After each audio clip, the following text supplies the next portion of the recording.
So I'm Susan Furman. I'm the president of Teachers College, and it's my great pleasure to welcome all of you to a milestone event for our campaign for educational equity.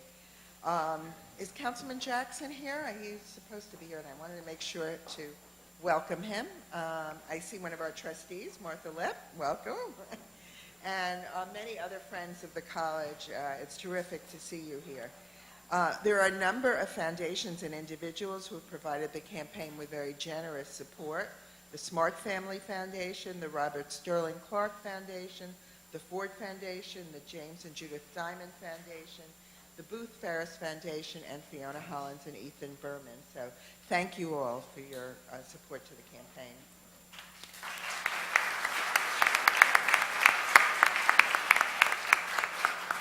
I also want to thank Janice Robinson, our Vice President for Diversity and Community Affairs.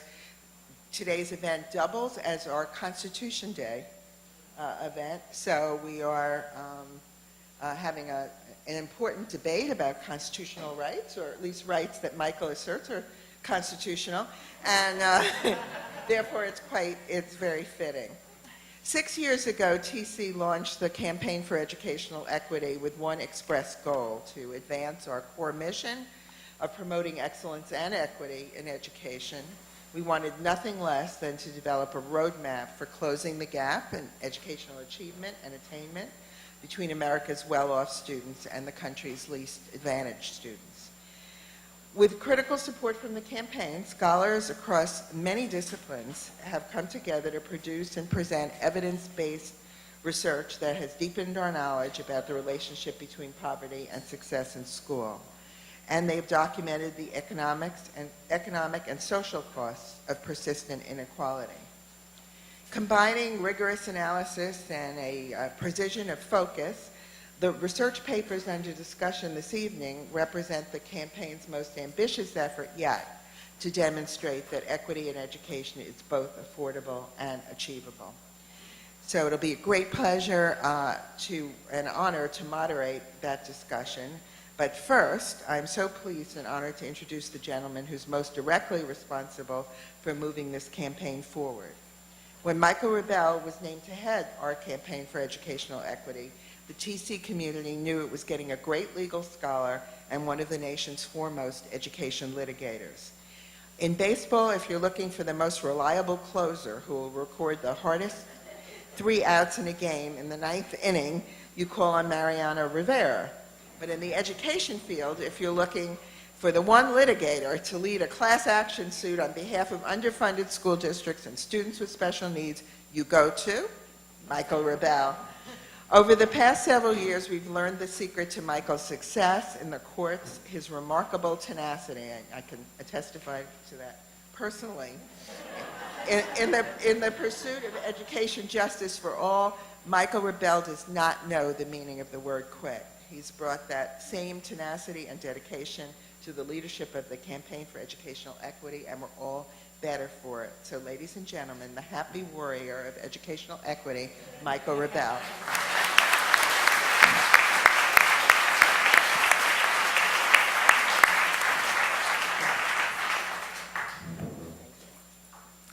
Well, thank you very much, Susan. My job for this evening is to summarize the content of 5 lengthy papers that we've been working on for the last 2.5 years, so we can get to the meat of the program, which is the reaction from Commissioner King and Ms. Schmidt-Carey and our other guests to what's going to come of all of this work. So I don't want to take too long, but I do want to acquaint you with the nature of the issue that we're trying to focus on here tonight. We call it comprehensive educational opportunity, and simply put, it's the idea that if we're serious about overcoming educational achievement gaps in this country, and that is our stated national policy in the No Child Left Behind law, it's our stated policy in the state of New York, but we have made only incremental progress in achieving it. And our position is, if we are going to overcome the achievement gaps, we have to deal with the major root cause of the impediments to learning for many of our children, And that cause, quite frankly, is poverty. I don't have time, but I'm sure you're all aware of the impediments that poverty poses to children's readiness to learn and their ability to learn once they've come to school. What these papers are dealing with is the idea that we need to provide a full range of what some people call wraparound services to really provide a meaningful educational opportunity to all of our students. I just want to give a couple of statistics to give a sense of the enormity of this problem. Right now, 22% of the children attending school in the United States are from families who are living below the federal poverty line, 22%. In New York City, it's about 30%. This is an enormous proportion of students that are coming from backgrounds of poverty. As a matter of fact, from an international perspective, the United States holds the rank of #1 in terms of the proportion of students in poverty among all industrialized nations in Europe, North America, Asia, etc. This is really a scandal. People sometimes look to countries like Finland that are at the top of the heap on international examinations, international assessments of student performance. In Finland, their childhood poverty rate is about 4%. So you see the difference we're dealing with. And in truth, when we look at international assessment statistics, we see that the essence of what some people call the educational crisis in America is really a crisis of poverty, not of education in general in America. On the international assessments, the PISA exam, which is the best known in terms of 4th and 8th grade reading scores, those schools in the United States that have few poverty students are affluent schools, specifically schools that have less than 25% of their students coming from poverty backgrounds. When you compare them with comparable countries overseas, we're #1. First in the world in performance, if you're only looking at our top affluent schools. But when you start adding the schools that have 50% poverty rates and 75% and 90% to the mix, then the overall average of the United States puts us below the middle of the heap. So that's the nature of the problem. Kids in our affluent schools are doing well, and everything should be done to keep it that way. But what we've got to do is bring those at the bottom way up. And our position is, and this has been documented by the research that we've done at TC, but it's well known throughout the field that poverty, limitations in health, limitations in reading readiness, the whole range of things are the greatest impediment to overcoming the achievement gap. Well, this point has been recognized by numerous scholars. It's recognized by numerous policymakers. What's different about what we're doing here? Well, what's different is we decided several years ago that we've got to move from the stage of research and abstract analysis to the problem to the stage of practical policy that's going to make a difference and is going to deal with this problem on a large-scale basis. There have been many very successful demonstration projects, and I'm pleased that Marianne Schmidt-Carey, who carries out one of them, the Say Yes project in Syracuse, is here. We have representatives from the task force that's worked with us from the Harlem Children's Zone, the Children's Aid Society. Our friend Ed Gordon from TC has pioneered work in this field. All of these are really important breakthroughs. But what we really need to do, if we're going to really succeed in the national policy of overcoming the achievement gap on a broad basis, is we have to bring these policies on a large-scale, broad basis. So can that be done? And if you're going to do it, can you even talk about doing it in the present economic climate when what we're dealing with is budget cuts, not additional services? Well, that's the challenge we set for ourselves, and those are the issues we're going to be talking about this evening. So let me just very quickly tell you where we are with our research and analysis on this. And then, by the time I finish speaking, hopefully our full panel will be here, and we will get their reactions to these general ideas. As I mentioned, we've got 5 different papers that have dealt with the legal, economic, and policy aspects of these issues. All of those papers are online. You've got very short summaries of them in your packets here, but they're all on our website now. The website's probably in this packet, but anyway, it's www.equitycampaign.org. So when you have time, please do read those papers. What I'm going to do now is just give you a very, very brief summary of each of them, just so you know the range of issues we're dealing with, and then I will turn it back to Susan to pose some questions about these issues to each of our panelists. So the first paper is the legal framework, which is a paper that I authored. And as Susan already mentioned, what I do in this paper is say that this concept of comprehensive educational opportunity must be viewed as both a legal and a moral right of all children from poverty backgrounds in the United States. And for those of you who enjoy reading through legal tomes, I cite extensive precedents in the education adequacy cases from the state courts, not only our CFE case, but there have been 40 other cases, U.S. Supreme Court cases dealing with equal protection, and the huge statute known as No Child Left Behind, which I argued implicitly implies a right to comprehensive educational opportunity for all kids.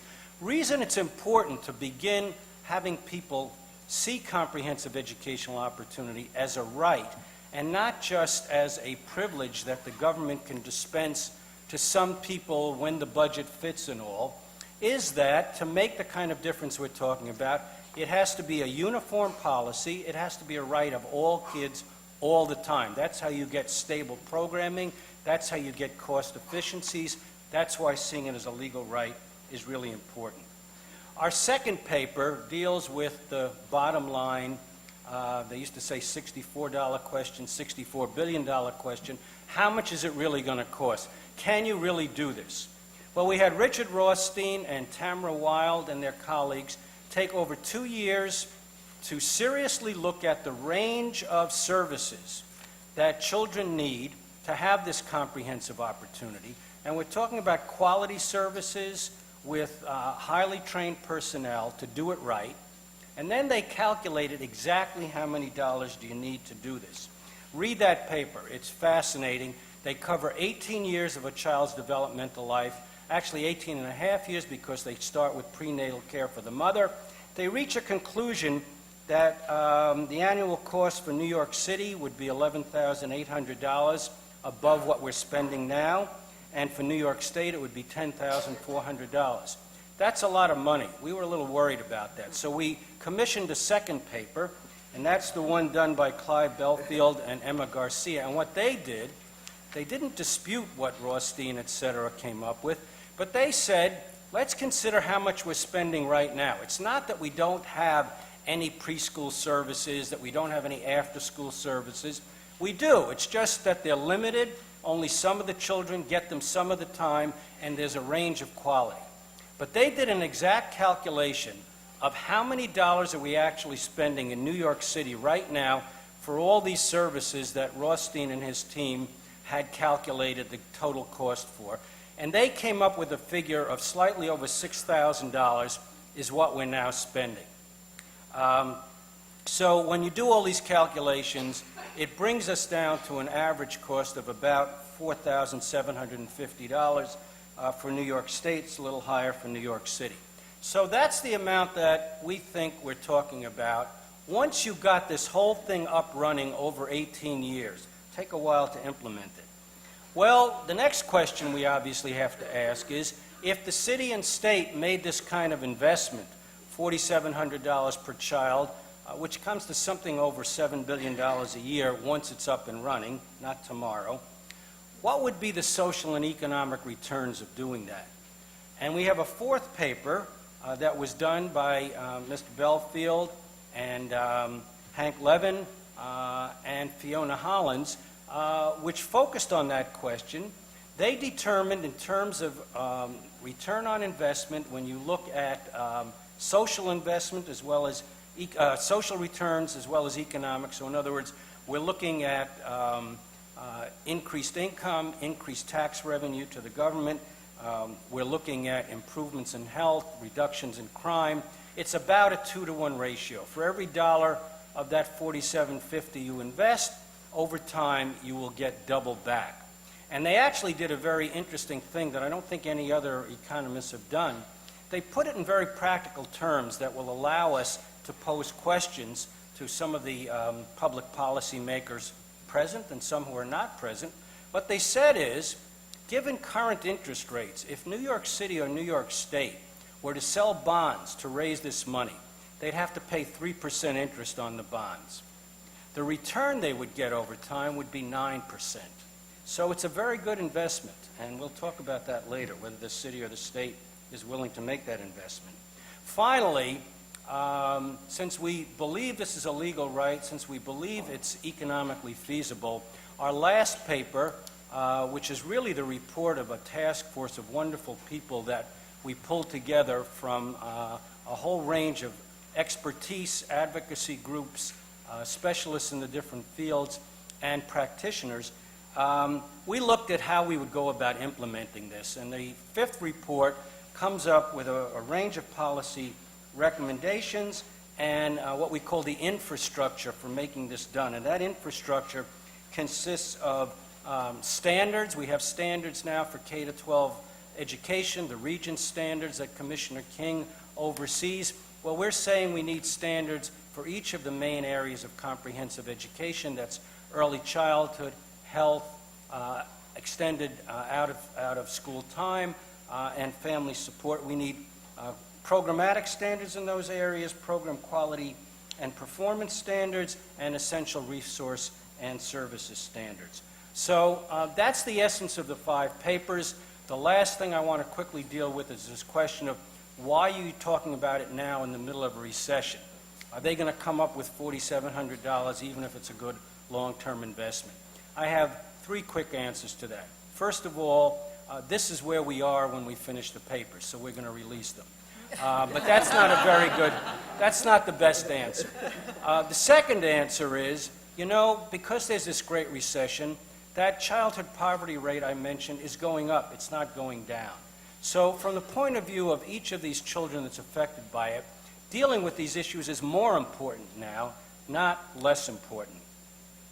But the third thing that I want to say, to put this in a very practical perspective, I know from working 13 years on our CFE litigation, which I thought was over, it may not be over, takes a long time to bring about social reform and change. You have to start sometime.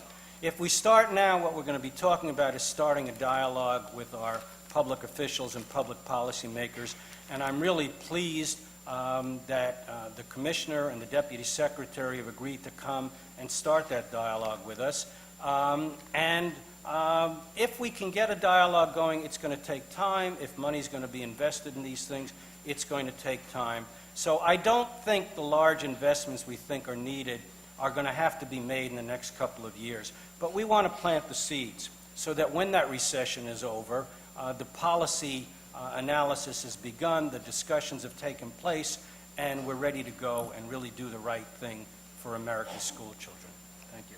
Thank you, Michael. I think everybody can see just how forceful an advocate Michael is, and I'm sure that you hedged what you were saying because you really do want us to start tomorrow and get it all done.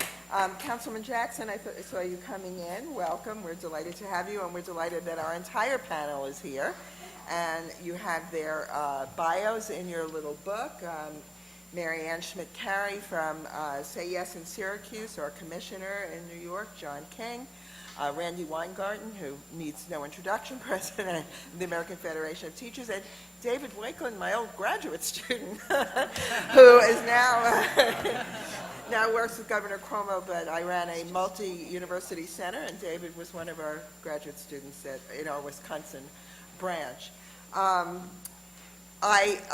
do want to start by saying that the idea of comprehensive services, which we see so wonderfully realized in Syracuse and in the Harlem Children's Zone and through the Children's Aid Society, is actually a TC idea. Credit where credit is due. Teachers College started a school in 1902 called the Spire School, which was a full-service school. It was open from 8 in the morning till 10 at night, and offered multiple services at the school site. So this topic is very central to Teachers College, and it's one that we hope that we can actually get into practice in our own West Harlem community, with the idea that universities, since it can employ so many practitioners in training, can try to do some of this very cost effectively. So we hope to demonstrate that. But the question here is scale, and can we do it at a very large scale nationally? And I want to start by asking each panelist, starting with Mary Ann, do you agree that we have to do this at scale and we have to address the needs of low-income students in this comprehensive way? Absolutely. I don't think we have any choice. If we want to live up to the rhetoric of college and career readiness for every student, the research is so clear in the field. If you look across the last 20 years, Say Yes to Education's been operational for 24 years, and you look at the difference between approaches that are more narrowly focused just on academic interventions, and they move the needle. Math and reading scores, you see it. You tend to see it for 3 to 5 or 7 years. They plateau, they go down. But if you look across most of the movements, I was in Washington for 18 years. I was one of the architects around the comprehensive school reform movement as president of New American Schools. We have to be honest. We were not able to really move the needle when it comes to changing who graduates from high school, who goes to and graduates from post-secondary institutions. I was recruited 5 years ago to go to work for Say Yes to Education. The reason I was intrigued is when I looked at 20 years of their work, that's what they changed. They set the goal as college or post-secondary completion. They tested what happens if you provide academic, social, emotional, health, and financial incentives, meaning a college tuition. What happens when you provide that starting in 7th grade or 5th grade or 3rd grade or kindergarten? And the research was compelling. In each case, you dramatically increased those high school and college completion rates. And it follows common sense. The earlier you started, that's where you saw the leveling of the playing field. The 3rd grade cohort that graduated out of Cambridge, Massachusetts just a few years ago, they had just shy of 90% of the kids graduate high school. They had 72% of the kids graduate from a post-secondary institution. And quite frankly, we haven't seen that. There are a lot of people in the room that have been driving really important and meaningful reforms, but we have to be honest, we haven't seen that kind of change. Taking it to scale is the big challenge. When I came on board, it was almost 100% privately funded by George Weiss. So the question was, how could you find public policy, and how could you find county resources? How can you find city, school system, map and align it to take this kind of programming on the academic side, extended day, extended year, really changing the rigor of what happens during the school day, elementary, middle, and high school, really looking critically at curriculum, at IT, all of those elements. Social and emotional, you have to change the ratio, social workers to kids. 1 to 550 is the norm in this country. 1 to 200 is what we have to get to. And you need social and emotional programming. On the health side, you have to provide access, dental, physical, mental, family crisis counseling. And on the financial side, we've got to move away from this misperception that college is not affordable for people growing up in poverty, but financial aid in and of itself is not enough. So the type of scholarship program. We can get the results, and I know there are other questions that I can talk about, how you can implement it at scale, but to answer your question, we don't have a choice. This is what we have to do.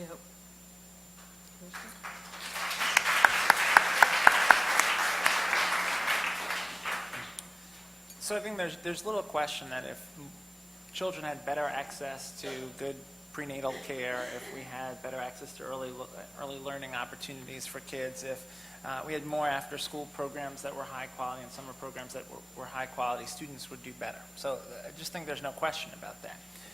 There is similarly, in my mind, no question that we could do better with the resources that we have, that schools could get more out of the resources that we're currently expending than we are. And so I think one danger in this conversation that I think everyone on the panel would agree we have to avoid is sort of a false dichotomy, a false choice between focusing on out-of-school services and activities versus focusing on school reform. We've got to do both well. You know, I take my daily charge as figuring out how we do both well within the resources that we have available. But I'm eager to engage in tonight's discussion and figure out if there's ways that we can do more of both and do them faster. Randy? So I'm going to sound like Marianne Schmidt-Carey. Well, that's a compliment. I have seen what Say Yes has done. I've seen what they've done in Cincinnati. I've seen what they've done in St. Paul. I've seen what we've done, I can still say we, right? Up in what Children's Aid has done.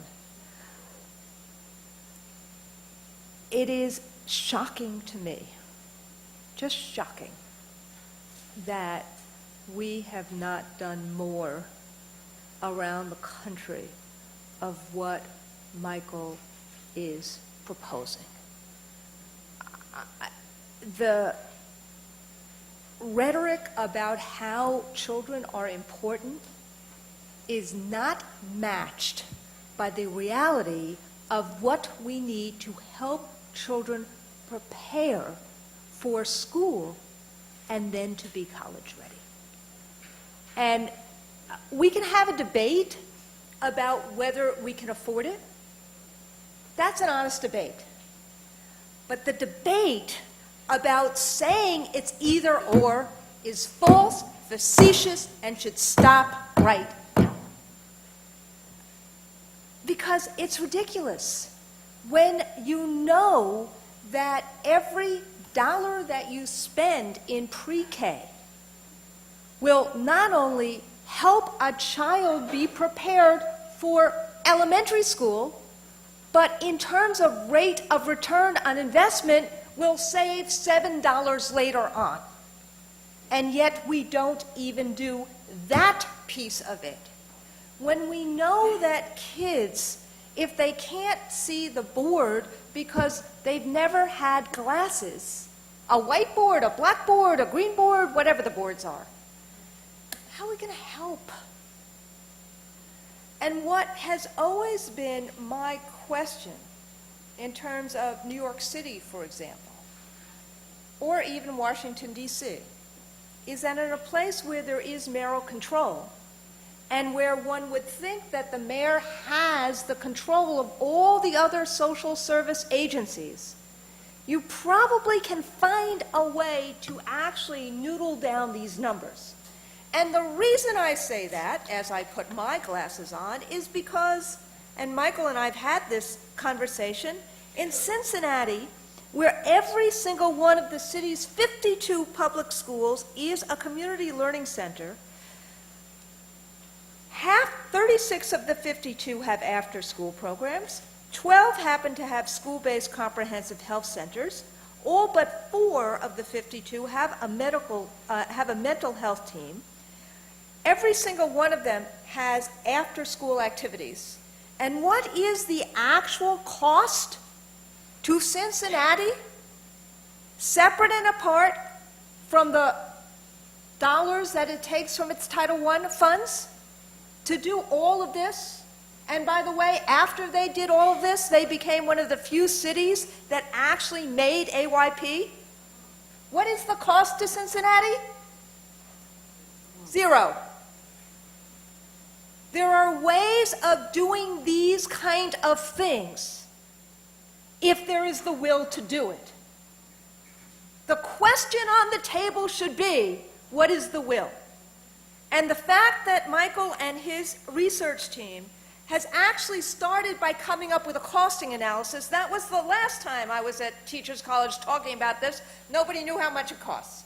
So now we have a costing analysis. But ultimately, the issue is, if we care about kids, knowing that poverty is going up, knowing that 2/3 of the achievement gap is socioeconomic, we must do this. Thank you. Thank you, Andy.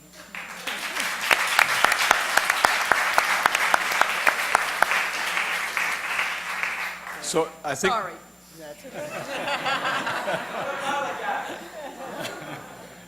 we're all in agreement here about scale and the need to go to scale. The question I'd like to throw out on the table, though, is how do we get to scale? And that's a question that's been examined as we have these debates. As I was reading these papers over the weekend, I was thinking about what it must have been like to have the Tennessee class size study in front of you. And I know that was taken out to California, and they said, please invest in lowering class size. And in California, they spent $1 billion to do it, and they got nothing to show for it. Because what was missing from that research was any sense of under what conditions and why and how does this work. So we have this intuitive sense from the studies. But I think that we need, as we continue this discussion tonight and into the ensuing months, we need to ask ourselves under what conditions and why will this approach work? So, Mary Ann, maybe you want to pick up on that. I mean, how do you actually practically do this?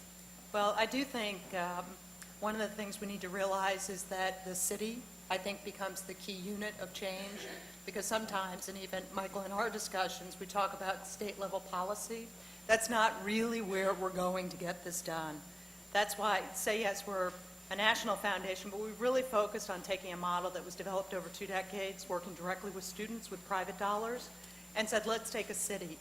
Let's get a city that, first of all, embraces the concept of post-secondary readiness and completion for every student, that also embraces the core values around creating transparency about outcomes at the student, the school, the system, and citywide level, transparency about the fiscal elements of this, which really looks at how every staffing position, every dollar is currently allocated, with an eye towards this theory of change that has academic, social, health, financial, programmatic opportunities for kids, mapping the resources to that program, to that theory of change, because that's what has a demonstrated track record to get results. And also committing to work with an honest broker. We use higher ed as an anchor institution. It's a stable entity within a community where we actually have, say, as site directors embedded in the public school buildings, driving the integration of the comprehensive services with the school reform work. I couldn't agree with you more, Commissioner. It's not either or, it's both, and they have to be seamlessly integrated. The question of how you take it to scale, looking at the city being the unit of change, the first thing you have to look at, and to be perfectly honest, we had to make this piece up. The way that we're structured right now is so dysfunctional. We have county government, we have city government, we have school districts, which are their own government. They all have funds that can support academic, social, health, family, crisis prevention services, the whole gamut, but they've never worked together against a common agenda, a common set of outcome metrics. So we developed a strategy that created a community advisory group co-chaired by a county exec, a mayor, the president of the school board, in the case of Syracuse, the chancellor of Syracuse University. That seat might change depending on what city you're in. And that group meets quarterly. We work, I see my partner and collaborator, David Osher from the American Institutes for Research, the transparency piece around student-level information tied to a student monitoring system, systematic school reviews, district-wide implementation and outcome data, and citywide economic development outcomes. That gets reviewed critically by this community advisory group on a quarterly basis, and policies are considered, funding strategies are considered. There's an operating group that meets every 2 weeks that's really focused on the programmatic rollout of all of these programs. You have the superintendent of schools, you have the president of the school board. We have been working, and the teachers union, as I look at Randy, the teachers union's been at the table from the very first meeting we had in Syracuse, They are working with us. They are agreeing to changes in collective bargaining agreement. They are part of the reform we want to see. That operating group also has the chief of staff for the mayor, the deputy county executive. It has key players that actually can drive the resource allocation question and the creation of a common service delivery model. So you're beginning to rationalize how you collectively work to get these services delivered, and I think that's a huge sea change. I think that the resource piece, people take a big gulp. We have been able to identify, and I think Randy alluded to this in talking about Cincinnati, there are a tremendous number of programs that are county funded, that people that have been working in education reform really haven't paid attention to or tapped into. We've been able to get millions of dollars allocated by the county. For example, we'll have, by the end of this year, a mental health clinic in all 32 public school buildings at no cost to the school district whatsoever. And the county really embracing that these services that they already had a budget were not being utilized at the levels that they want. You tie this to a school-based strategy that says we're going to remove the barriers for kids, but we're going to tie those social services, those prevention services, those mental health services to an objective which is about enabling kids to set their sights on college, on post-secondary opportunities, and achieving that. And we're able to really pull all the pieces together through a systematic student monitoring system that has been developed collaboratively with the American Institutes for Research that keeps everybody on the same page. The other piece that I'll mention beyond the cross-government, collaborative governance structure, collaborative goal setting, collaborative action, you also have to take quite a bit of time to rationalize the community-based services. There are a lot of well-intentioned activities. I now refer to it as random acts of kindness, and they are to the tune of millions of dollars in a city like Syracuse. They are happening in a completely disconnected and uncoordinated way, often in school buildings, and you get small pockets of kids getting access to all the services we agree they should get access to, but for only as long as that CBO has a grant. What we're doing is turning it on its head. We're getting everybody at the table. We're saying this is what it's going to take to enable kids to succeed. There's a whole bunch of stuff that comes down, no offense from our state level leaders that are here, that is chaotic and not as rational, and it goes down these different government stovepipes.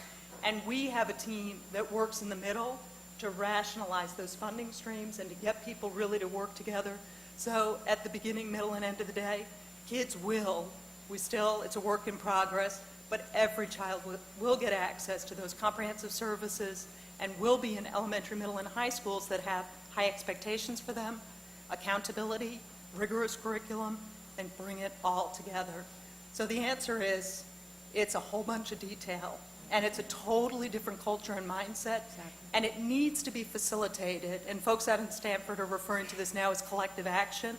And the big piece of advice, and we concur, and our foundation funds it, is you have to have a body in the middle that facilitates all this, that quite frankly deals with the politics, because you might find this hard to believe. There are a lot of people in communities that don't get along very well. And when you get underneath it, you find out it's things that happen in high school, somebody fired somebody's wife or cousin or aunt, and it's a whole bunch of things. But when you get people to a table committed to a big idea, and by the way, this scholarship, this promise program of tuition for every child, and that's contingent upon everybody playing well together, that kind of incentive, it's a carrot and a stick, that also is critical. We have traction, and we didn't expect this economic downturn. So to have this on track year 4 in Syracuse, I believe we can do this everywhere. So that's really inspiring. And, you know, a superficial listener might think, listening about Cincinnati or Syracuse, that you didn't need to come up with a cost estimate of $4,000. I mean, it's a question of allocation and tying the existing streams together. What's your take Well, on that? I don't want to get into the details of exactly what programs they have in Cincinnati and all these other places. All I can say is we had what we thought was a team of the best economists look at top quality programs from cradle, not to grave, but to age 18 anyway. And that's what they came up with. But I would agree with the commissioner that there are more economic ways to do this, and maybe we can get that cost down. And I know in Syracuse, I think Mary Ann told me that they can do it for $3,500. I'm now going to look into how they do it for nothing in Cincinnati, although I don't think you mentioned the Right. full range of early childhood from Right. birth on. But look, it can probably be done for less, but I don't want to hide the fact that it probably also is additional resources beyond what we're now spending on K-12 education. So I want to just, Commissioner King is not only our alum at TC, but he's also a lawyer. So I want to ask him... Went to my alma mater. Right. I want to ask him if, one thing that might facilitate it is Michael's argument that this is a constitutional right, that you can interpret the Constitution, state constitutional education clause that way. So how do you feel about that? Lest I ever be offered a chance to be on the Supreme Court, I probably shouldn't answer that question. I guess no, I just play a lawyer. I'm not really a lawyer. I'm an educator. But I guess what I would say is that I think in the end, when I taught high school history and we would talk about Reconstruction, one of the challenges with any right is that you also need a vehicle to enforce that right? That for the right to live in reality, you need a way to sort of make it happen. And I think there's a conversation we have to have as a country that has to come alongside trying to establish such a right, which is a conversation about why I need to be concerned not just about my kid and my neighbor's kid, but the kid of the person in the next town over or the city down the road. And that we need that conversation alongside. Otherwise, we risk having paper rights where we assert that something ought to be a right, but then we don't back it up with resources and opportunity. One of my favorite documents to teach is a letter from a Birmingham jail, and I think it's important to think about who it was written to.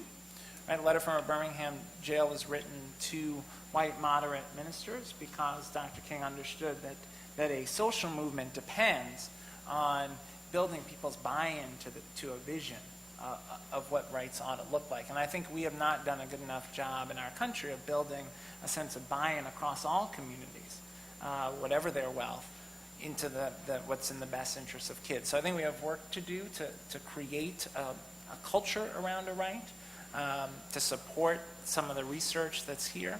The other thing I would say is we have work to do to convince people that another dollar invested will translate into better opportunities for kids. And unfortunately, in our sector, we have to be honest, that is not always the case. That another dollar invested, whether it's in schools or in social service institutions, translates into better opportunities for kids. So part of that culture change has to be proving to people that we can deliver in that way. Randy, you're also a lawyer. Do you think this is a constitutional right? We know you believe in it. Look,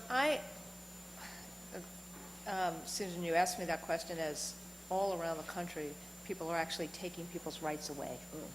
And the question, and sometimes I think that you have to actually make something a constitutional right so that you stop having what we're seeing right now, even in terms of people, in Alabama, the kind of the end run around Plyler v. Doe by the law that is basically making teachers into snitches to register Hispanic or undocumented kids. So I'm starting to think sometimes that I'm not sure that it is the most efficacious idea, but I'm starting to think sometimes that we have to create the opportunity to learn, not just the expectation of learning, because there has to be some wherewithal for kids who, through no fault of their own, may be poor, to have an opportunity and to have the preparation to learn. So, I mean, I don't, I remember going through this whole, years of the CFE case here and what that meant. But I think we should be looking into the whole notion of opportunity to learn, which is what I think undergirds what Michael is saying. I want to get back, though, to something that John and Marianne said, which is we have actually learned a lot about what to do in terms of these services in the last several years, a lot of which is thanks to Say Yes to Education in Syracuse, as well as to what Jeff Canada has done in terms of Harlan Children's Zone, as well as to what's going on in Cincinnati. And the one thing that we have really learned is what Mary Ann said about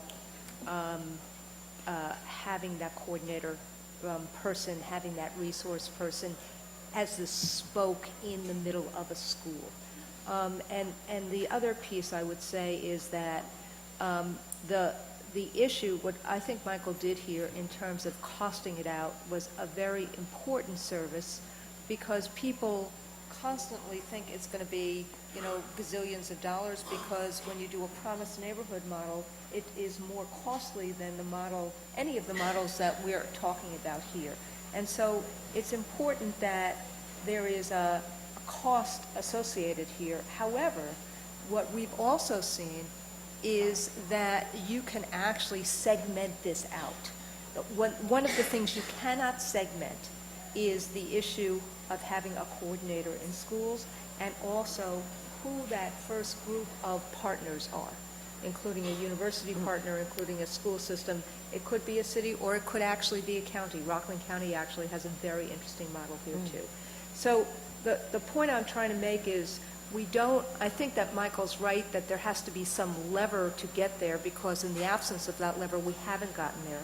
But there are places that are showing us best practice, and in that best practice, the actual marginal dollar cost that has to be spent right now is for the coordinator of services. And then there has to be a wherewithal or a will between the people that have the revenue lines that are being used in other ways right now, having the will to get them together. So let's bring this right home to New York. I mean, we're all New Yorkers here. And what concrete steps can we take in this state? So, David, what might the governor do? Well, I've been a New Yorker for 6 weeks. Right. That makes you a New Yorker now. And one of the things that I've noticed is that there's not a lot of benchmarking that's gone on here. It varies, but I think that we can stop the achievement gap before it starts, but we need to look at what other states are doing. And in one place that really jumps out at me is the state of Maryland, because they've been using a kindergarten readiness screening tool that has, over the last decade, helped them narrow the gap of kindergartners and to the point where it's almost non-existent. And so I think that we need to look and see where are the places where we can stop the gap before it starts. And John, what about the Regents? What role can they take, and what do you think that they should be doing? I mean, one of the things about New York is it's the only board that is P20 plus, right? Because most other states have it all segregated, so you'd think we'd be able to do something here. Right. Well, so two examples. One good example, I think, of what we need to do is reflected in the Early Learning Challenge grant that the U.S. Department of Education has put forward, which is really an attempt to leverage federal resources to get states and communities to think about how you coordinate services over a very diffuse sector. Early childhood sector involves a wide range of service providers, different state agencies, from health to the Office of Children and Family Services to the State Education Department. It involves community-based providers, some nonprofit, some for-profit, and a whole range of regulatory entities and activities. And what the Early Learning Challenge Grant is designed to do is drive those people to have a conversation about what's best for kids and how to leverage resources for kids. And so we've actually been working, the board and I and David and his team with the governor's office have been working to build the state's application on Early Learning Challenge. It's not enough money that we get through the Early Learning Challenge Grant, but it is the kind of idea where you leverage collaboration that we ought to be pursuing. We've been thinking at the department about how we do that with the limited resources that we have. How do we break down some of the silos, open up opportunities for collaboration? Early college high schools, I think, are a good example, where you've got higher ed institutions partnering with high schools, figuring out how to get students onto college campuses, get them taking college classes, get the college students and the college faculty involved in the high school. The Regents have tried to organize our resources to support those kinds of efforts. We also are using some of the Race to the Top money to support what we call School Innovation Fund schools, schools where we've asked districts to identify partner organizations, whether it's a Say Yes or others, to build full-service schools or to create school-to-career programs where the partner is engaged at the outset in the design of the program. So we're trying to figure out how to do that. I think we need help from the federal government, help from other entities within state government. But this issue of breaking down silos and coordinating activities, I think, is critical. So New York City and county are coterminous, so it's not like we can look somewhere else for help. So Randy, what about starting here in this city you know so well? Well, I love being able to say, I'm not here anymore. But look, one of the things that I always thought, with all of its problems, was potential help about mayoral control, is that the mayor of the city of New York actually has control of all of those funding streams that Mary Ann was talking about. It's not a separate school district anymore. It's not a separate, you can blame the state, you can blame the federal government, and there's a lot of blame to go around, including all of us, but the mayor actually has the ability to manage those streams of resources differently. And so there is most of, separate and apart from resources, the real obstacle here is politics and will. Because if you have X, Y, or Z group doing this in a community, and they have their niche, for lack of another word, and then you're then trying to say, oh no, you actually could get more clients and maybe more dollars, but you have to really connect it to the school. That is as much a political issue and a mayoral management issue as it is anything else. And that's why what I think the difference between what Mary Ann was saying and what John was saying is that the city of Syracuse committed to doing this. The city of Cincinnati and the school district committed to doing this. And they committed to doing it not just as one school, but as several different entities. And I think you need to have, just as a threshold matter, not just the money for the resource person per school, but you need to have a mayor, chancellor, a board, a university, and some of the civic leaders who are in the not-for-profit community, as well as I think the union, kind of come together and have a convening in the way in which Syracuse did it. And that's, frankly, the way in which Cincinnati did it as well.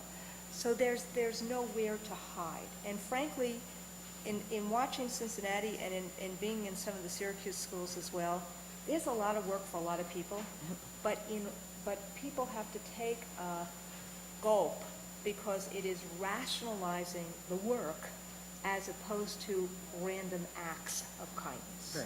Right. And frankly, I'll throw out an idea that, I don't know, maybe work, maybe not work, which is, I suspect New York State is going to, look, I'm looking at Dick Iannuzzi as well, I suspect New York State, John, you're going to seek a waiver of No Child Left Behind. Part of that waiver is to waive the 20% set aside for SES. There's a funding stream right there that can help create some of the rationalizing of services and things like that. Do you want to respond, John, or did you already spend that money? The board is going to be talking about the subject of waivers next week, and I am smart enough to know not to get ahead of the board. Okay.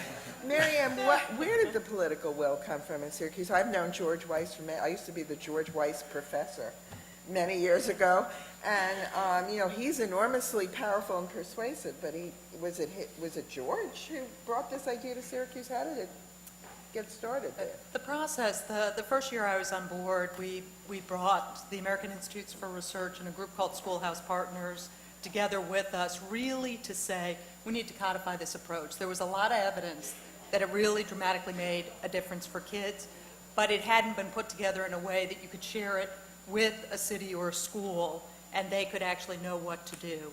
We also looked at what it costs per student.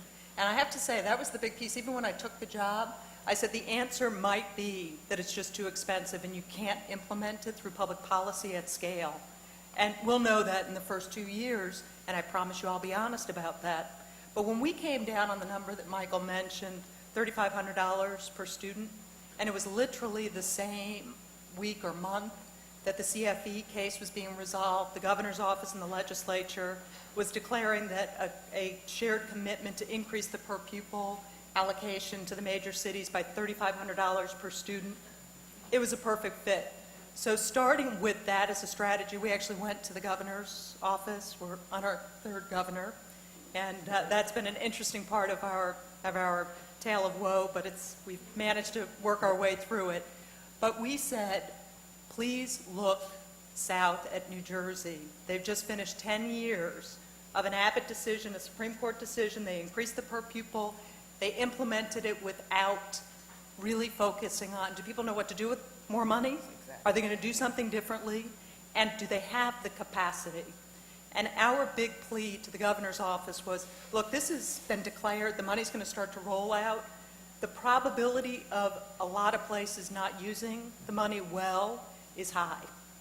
But let's get at least one, we're willing to work with up to 5 cities, that we really can get them to use more money in a way linked to this research-based model that will get the high school and college completion rates that everybody wants. So that when people start to say additional money doesn't make a difference, we can have the case where it does make a difference, it needs to be spent differently, and then we can change the debate to be about how do we get that piece done.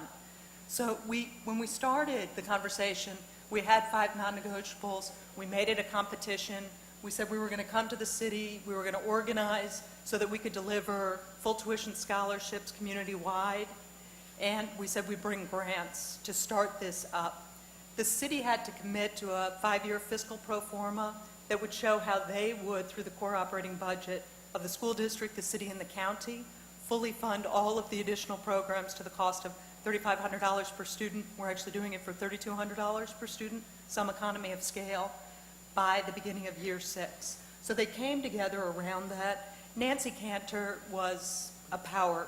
She was a force to be reckoned with. She inspired people to want to become a part of this movement. So having somebody that's a champion, that is extremely passionate and articulate and smart to help, that's within the community, but she also came from outside the community, so you had that balance. And then really just taking the time to educate people so that they could, on their own terms, a lot of private conversations. You can't bring everybody to a public table immediately. You have to help people from where they are to get to committing to this concept, and then have a public table that people come to. But Syracuse was selected because they committed to a fiscal pro forma that we're now managing against, and they committed to build the local capacity to endow in perpetuity the scholarship piece of this, which we think is so critical to sustaining this work. And they also committed to allowing us to bring in outside experts to do a fiscal audit and really to support and facilitate a whole process. We didn't realize there was going to be so much reallocation when the economy tanked, and it became completely a reallocation strategy, not a new money spent wisely strategy. But it was good that we had the commitment for everybody to stay at the table around this fiscal transparency and a sustainable long-term model. And then the accountability mechanism, they also committed. And I'll tell you, there are cities, they will go nameless in this conversation, that you brought up issues of transparency, fiscal transparency. They said, thank you very much, we're not at all. It was really interesting. We bring millions, scholarships, but the concept of transparency was anathema to a number of cities in this state. So that's, I think, the combination of things that came together in Syracuse. I think it's very repeatable, but yet you do have to have the leadership, will, and commitment, and the commitment to work together in a fundamentally different way. This cross-government, cross-sector, collaborative governance piece of it is the secret sauce, and that we have leaders with the capacity to give up some of their positional power of their silo to work together to get this done on behalf of kids is powerful. The last thing I'll say, because we're talking about the constitutional right, and Michael knows I'm all for that, but I honestly will tell you that that's not the argument that enabled me to persuade people to come to the table and stay at the table. Really framing this as an economic development driver is a much more inclusive way to get the job done. And it accomplishes the objective of the civil rights of every child, but it creates a window and a framing of this that allows conservatives to liberals to stand together and get the job done.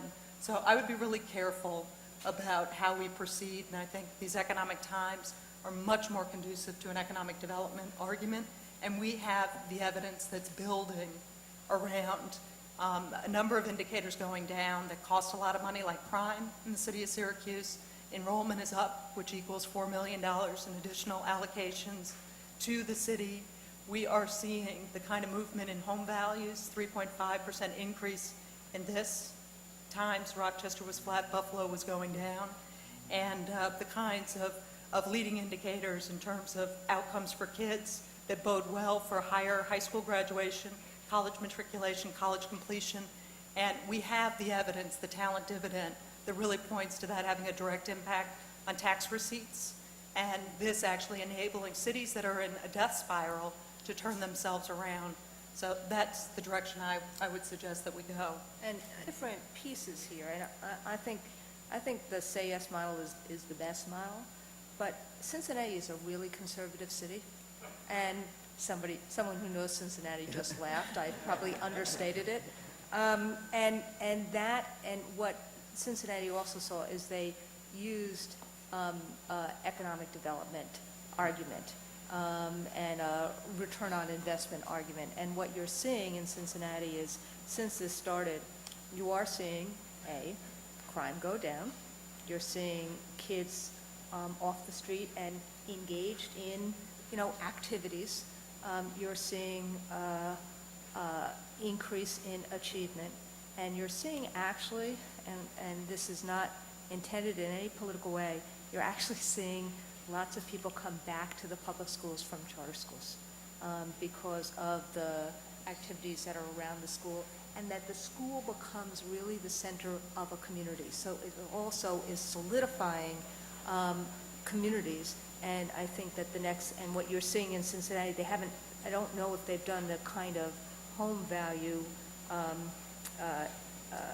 study that Mary Ann has done, but you're seeing a real stability of neighborhoods. So now we're going to turn to the audience to get to ask the panel a few questions. So I know that Jeff told me before the panel he wants to... Yeah, thank you, Susan. I'm Jeff Hennig, Chair of the Department of Education Policy and Social Analysis here at DC. I was thinking we were getting to it a little bit at the end with Cincinnati's political culture, but I was thinking during the talk of the Saul Steinberg poster, where the view of the nation from Manhattan, Yeah.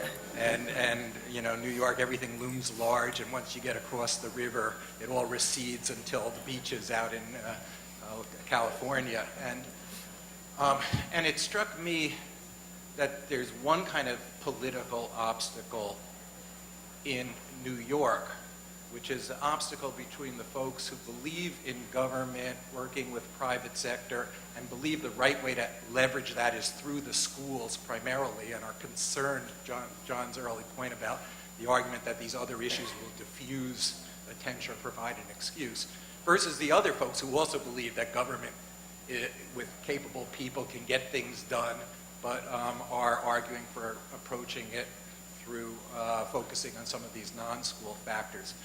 And that, to me, and I think we witness it here with people around this table, that debate, while it's been a very polarized debate around policy, seems to me to be very surmountable when you get people talking to one another.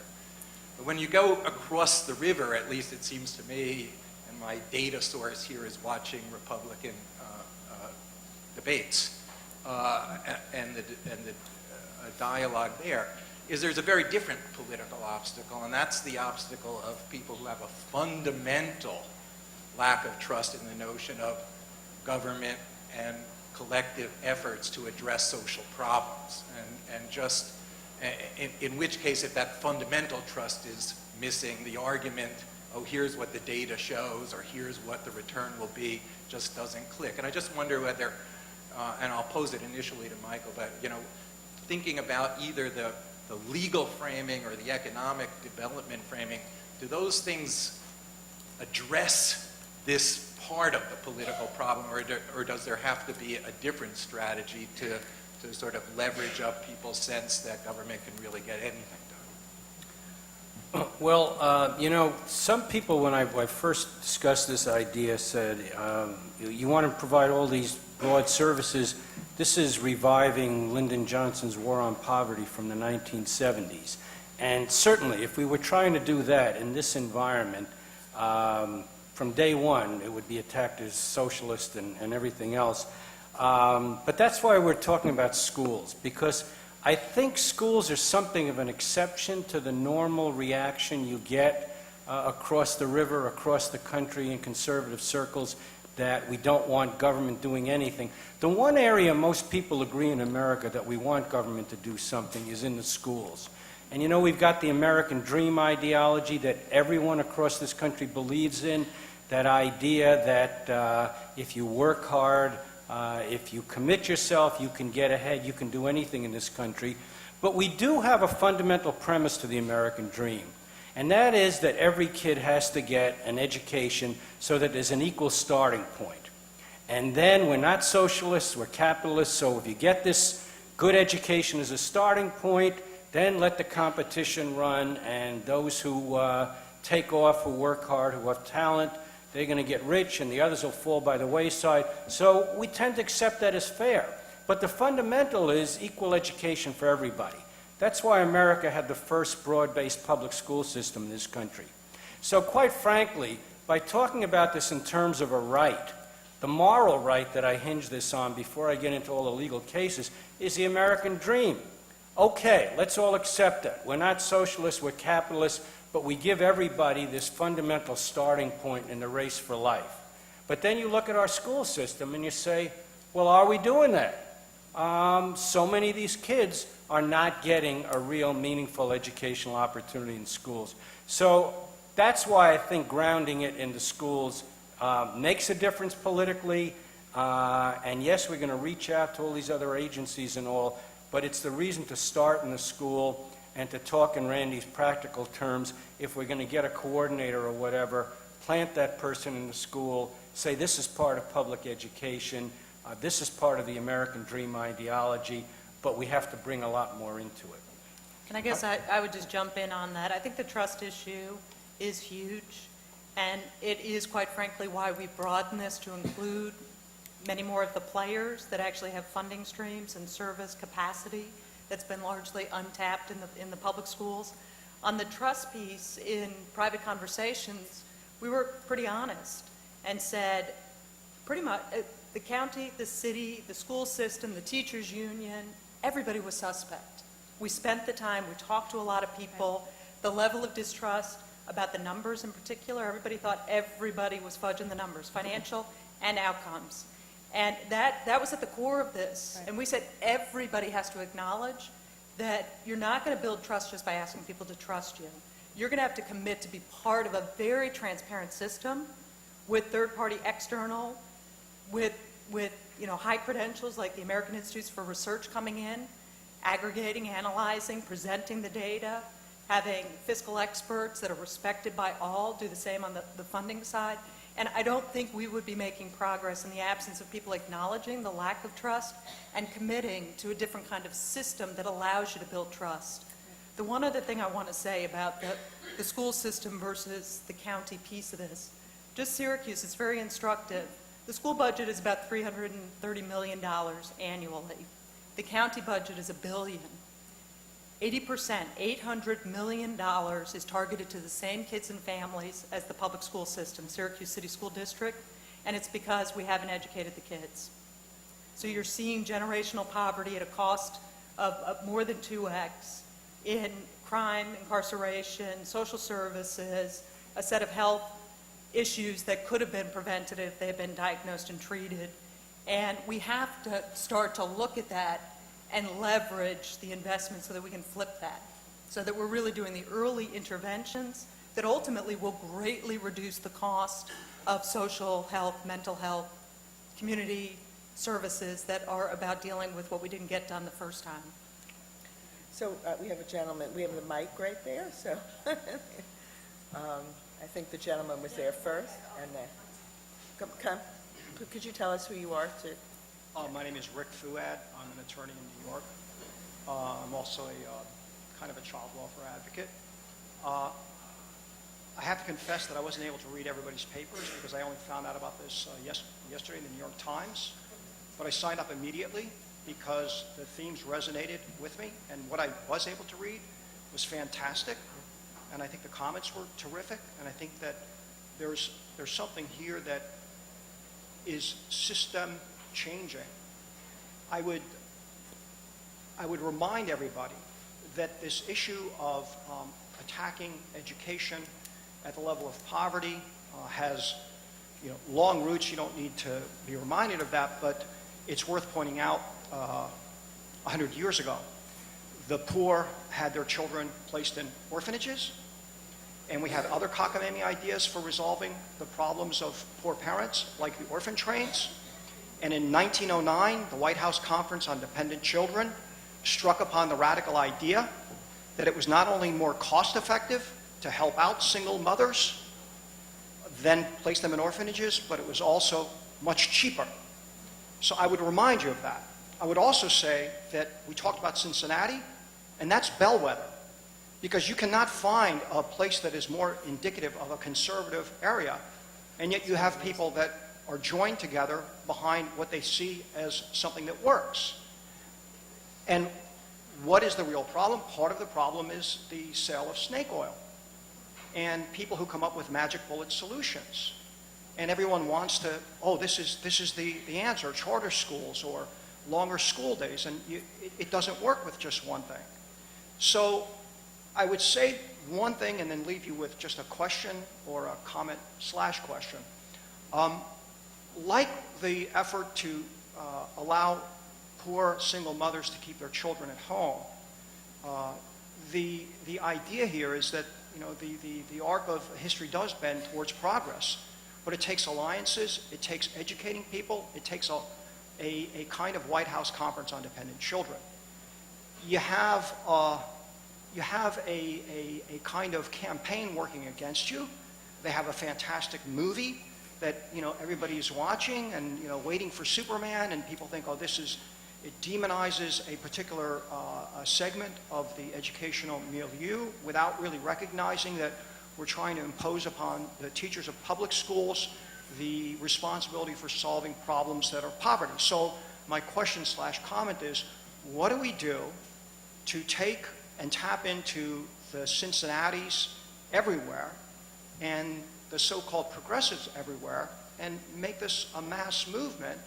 How do we educate people broadly?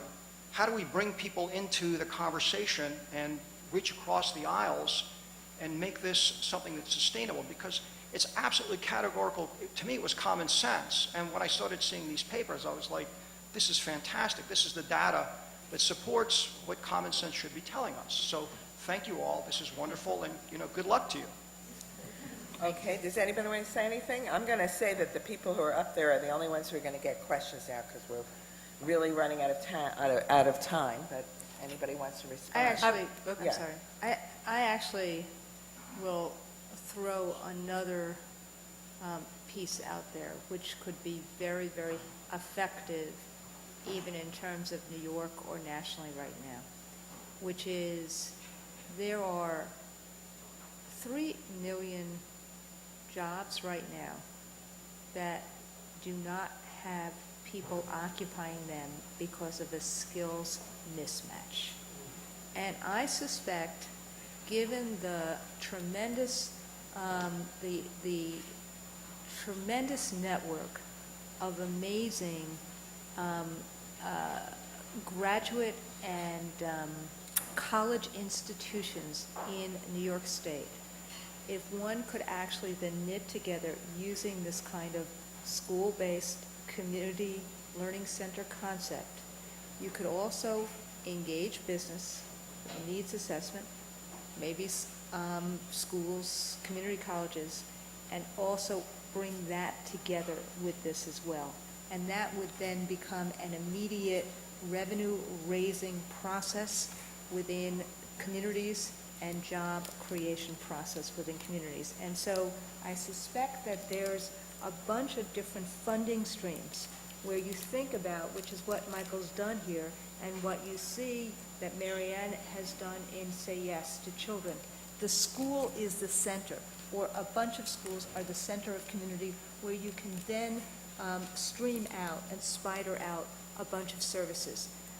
So if there's, for example, on the state level, a wish or want to do this, one could create in the next 6 months some of these pilots. So to not do the entire panoply of services, but even a piece of that using the school as a center. And I would just say from my perspective, the community organizing piece of this is a heavy lift.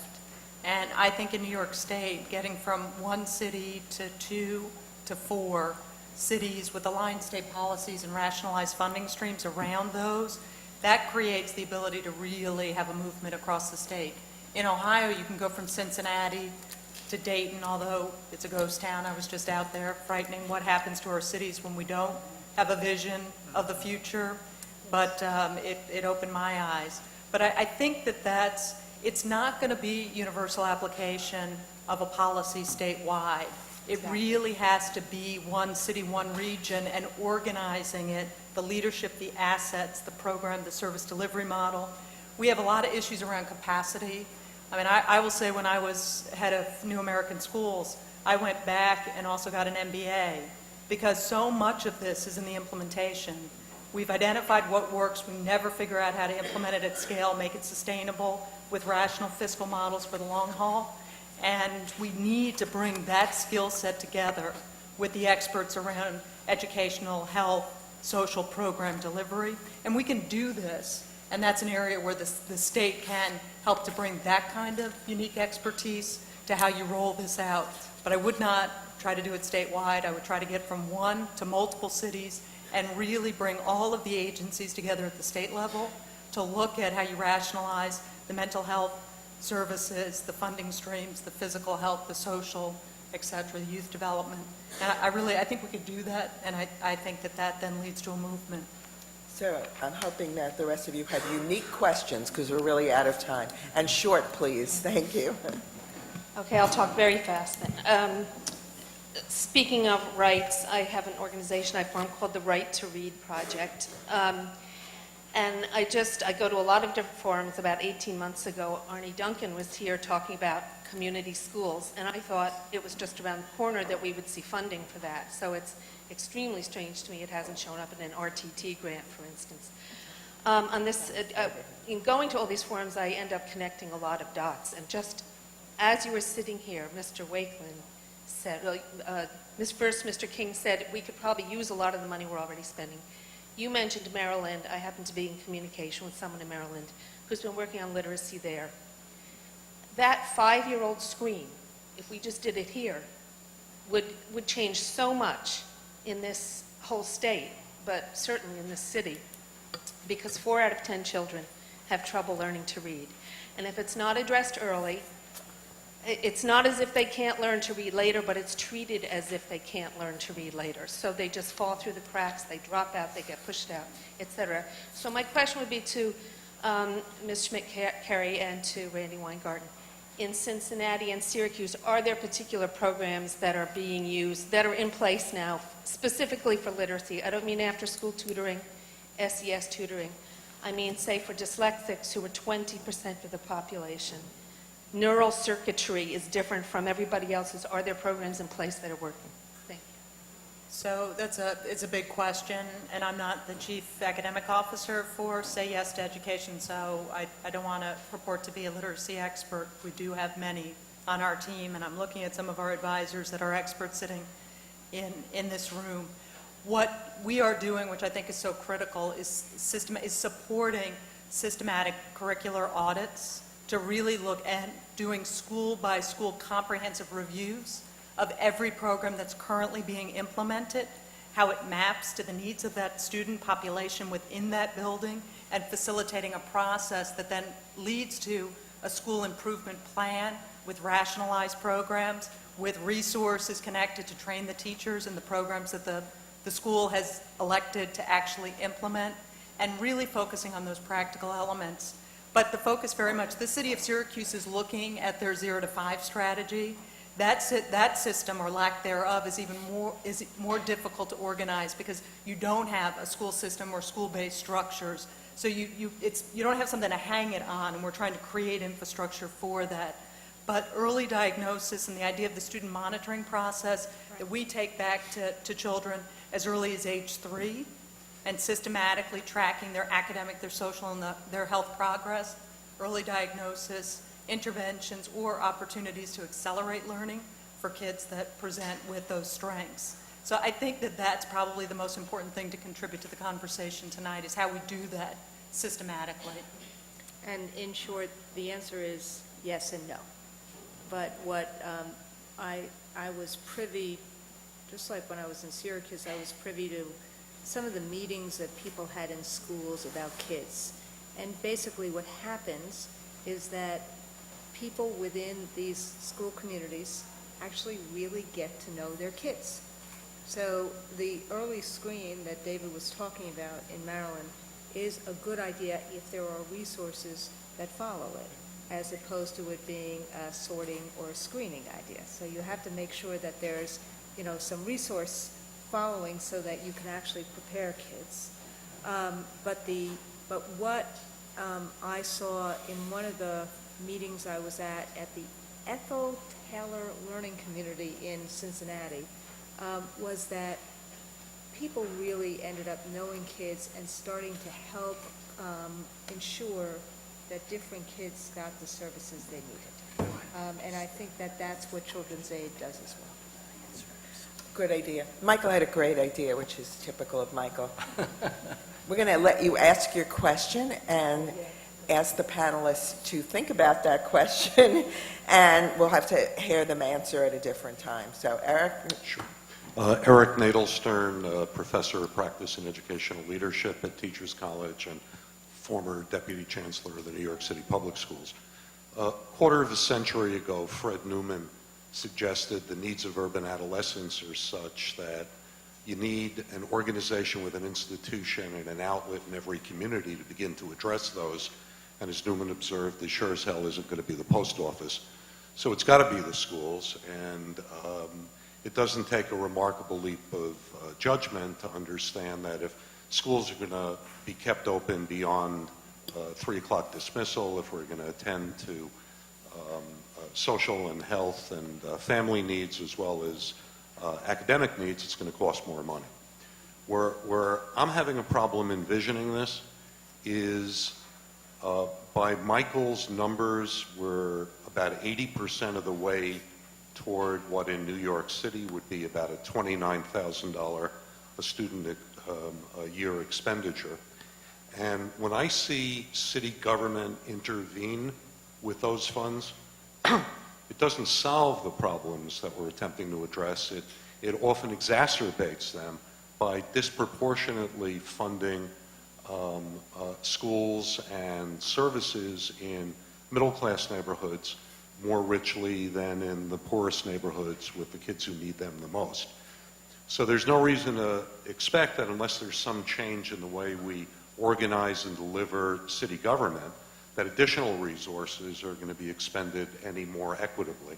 And my question really is, what are our experiences in places like Syracuse, Cincinnati, Maryland, and elsewhere that provide the models and structures, the knowledge and insight to allow us to think about government delivery differently, that would allow us to use those resources more effectively than we've used the resources in the past? So we'll ask people to get back to you. Last question. Thank you. I'm B.A. Schoen, and I'm a school board member in Nassau County. And I think that you've missed one of the really important arguments for the kind of things you're talking about, and that's the national security question.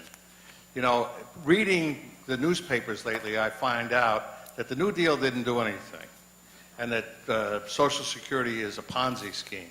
But if you read if you read The Greatest Generation, and you read about, you know, a guy like George McGovern, who grew up in a very rural South Dakota, who became a leader of a B-24 bomber, which was at that time the most advanced weapon system in the world, that the United States took 15 million people and trained them to be the most efficient, most technological, and most successful army in history. That would not have been possible if we hadn't had absolute, ultimate access to a high school education, as Mike said earlier, was unprecedented. And whether we're competing strictly militarily or economically, why don't we insist that we have a healthy, well-trained, ready-to-learn population without cutting off 20% of them and leaving them to be supported by the other 80% and then to compete against the rest of the world? We once were the #1 nation for bachelor's degrees. Now we're about number 17. We're losing this race. It doesn't matter how many Hellfire missiles it would take to balance my school budget or how many we need. We've been at war for 10 years, and we're losing this part of the war. Thank you. Michael, do you want to make some concluding remarks? Well, several great ideas that I got from this, but it seems to me the one that I can act on the most is to try to invite our mayor and maybe some of our municipal officials, and maybe picking up what Marianne said about Syracuse. If I can convince the Regents and the governor to give us back all of our CFE money, but make it contingent on the mayor spending it in the way they spent it in Syracuse, maybe we can work a deal. So,